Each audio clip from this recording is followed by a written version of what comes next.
சிவகீதை அத்தியாயம் 3. வணக்கம் மக்களே. அத்தியாயம் 3இல் 36 சுலோகங்கள் உள்ளது. முனிவர்கள் முக்காலமும் அறிந்தவர்கள். சாட்சாத் அந்த மகாவிஷ்ணுவே ஸ்ரீராமராக அவதாரம் செய்திருக்கின்றார் என்பதை நன்கு அறிந்தவர் அகத்தியர்.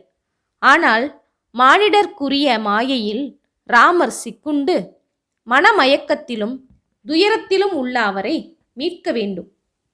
அவரது புலம்பலை நிறுத்தி அவருக்கு உத்வேகம் அளித்து அவரின் அவதார நோக்கமான ராவணனை அழிக்க வேண்டும் என்பதை மனதில் மறைத்து கொண்டு மனோதத்துவ நிபுணர்கள் போல் ராமரிடம் கோப உணர்ச்சியை உண்டு பண்ணச் செய்வதற்காக அதற்கு ஏற்றாற்போல அடுத்தடுத்து பேசுகின்றார்.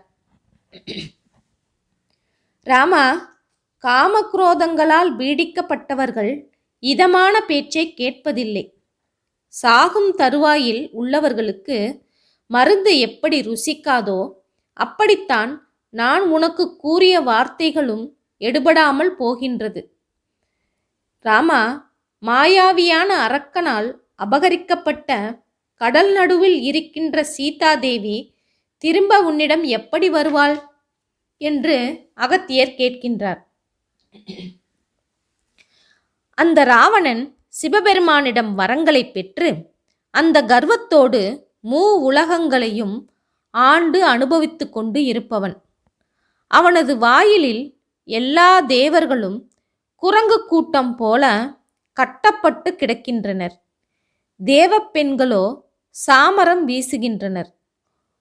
உலகிலும் அவனை தடுப்பவர் யாரும் கிடையாது.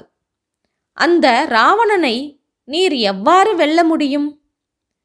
சிவபெருமான் கொடுத்த வரங்களால் மதம் கொண்டவனும் இந்திரனை வென்று இந்திரஜித் என்கிற நாமம் பெற்று விளங்குபவனுமான ராவணனின் மகனிடம் போரில் தேவர்கள் பலமுறை தோற்று ஓடிப்போனார்கள்.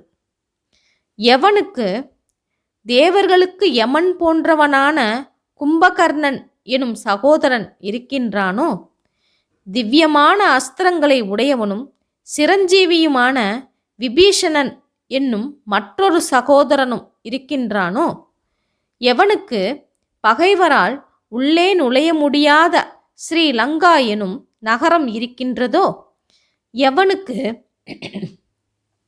தேவர்களாலும் அசுரர்களாலும் வெல்ல முடியாததான 4 வகை படைகளும் கோடிக்கணக்காக இருக்கின்றதோ, அந்த ராவணனை தனி ஒருவனாக இருக்கின்ற உம்மால் எப்படி வெல்ல முடியும்? குழந்தை சந்திரனை பிடிக்க ஆசைப்படுவது போல நீங்களும் மாயை தரும் இந்த மயக்கத்தால் ராவணனை வெல்ல ஆசைப்படுகிறீர்கள் போலும் என்று கேட்கின்றார் அகத்தியர்.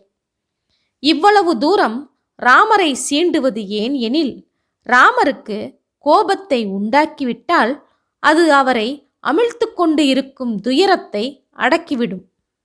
துயர உணர்ச்சியை அடக்குவதற்காக கோப உணர்ச்சியை தூண்டுகின்றார் அகத்தியர். அவரது மனோதத்துவம் இங்கே வேலை செய்தது. ராமர் சினம் பொங்கினாலும் தன்னை அடக்கிக் கொண்டு பேசுகின்றார். முனிவர் பிரானே, நான் சத்திரியன். என் மனைவியை அரக்கன் அபகரித்து கொண்டு போயிருக்கின்றான். அந்த அரக்கனை நான் சீக்கிரம் கொல்லாவிடில் நான் உயிர் வாழ்வதில் என்ன பலன் இருக்கின்றது?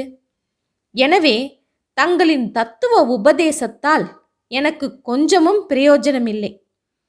ஆம், என்னிடம் காமம், குரோதம் முதலான அத்தனை குணங்களும் உள்ளது. அவைகளால் என் உடல் கொளுத்தப்படுகின்றது. எனது என்கிற அகங்காரமும் என் உயிரை பறிக்க எப்போதும் தயாராக உள்ளது. ஏன் எனில், எனது தன்மானத்தை விட்டு வாழ என்னால் முடியாது.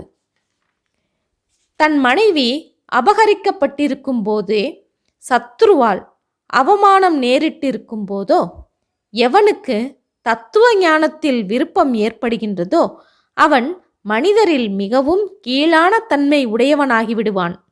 எனவே அரக்கனை கொன்று என் மனைவியை மீட்டு வர வேண்டும். இதுதான் இப்போதைய என் கடமை. எனவே முனிசிரேஷ்டரே, எனக்கு உங்களைத் தவிர வேறு சிறந்த குரு இல்லை.